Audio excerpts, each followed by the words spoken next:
Tous les gens qui prétendent fabriquer l'opinion publique ne la fabriquent pas.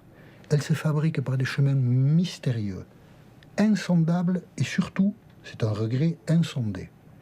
Si, vous le disiez tout à l'heure, les journalistes avaient ce pouvoir de conviction, le oui aurait gagné en 2005. Eh oui, mais il a perdu le oui. Eh oui. Ce qui veut dire que les journalistes sont des petites choses. On va commenter ensemble tout au long de ce journal les résultats du référendum. J'y reviens. Un séisme, un tsunami politique, disaient quelques commentateurs ce matin.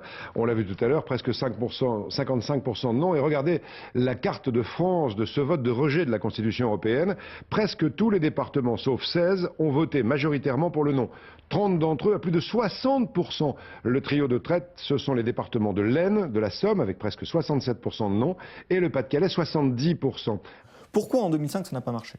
En 2005 ça n'a pas marché parce que ce travail a été, je dirais, compensé par un formidable travail de mobilisation, et on pourrait dire pratiquement, pour employer des grands mots, d'éducation populaire, qui a été mené par des groupes tout à fait différents à l'échelle du territoire. C'est des centaines, voire des milliers de conférences, de réunions publiques dans lesquelles des gens ont débattu du fond du traité.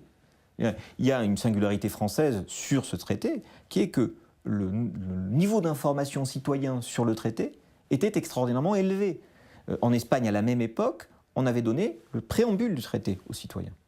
En France, beaucoup de gens avaient lu, je dirais, ce traité, en avaient débattu, savaient ce qu'il y avait dedans, etc. C'est-à-dire qu'en réalité, ce qui a contrebalancé le message médiatique dominant, je dirais, ça a été ce formidable travail de mobilisation antérieure, qui fait que d'ailleurs, quand le rouleau compresseur médiatique s'est déclenché, le travail préparatoire avait été fait ailleurs pour dire vous allez voir, le rouleau compresseur va se déclencher, ça va marcher comme ça. Et en réalité, c'est devenu une espèce de laboratoire dans lequel on voyait à l'œuvre, au moment où ça se passait, ce qu'on avait dit, ce que certains avaient dit qui allait se passer.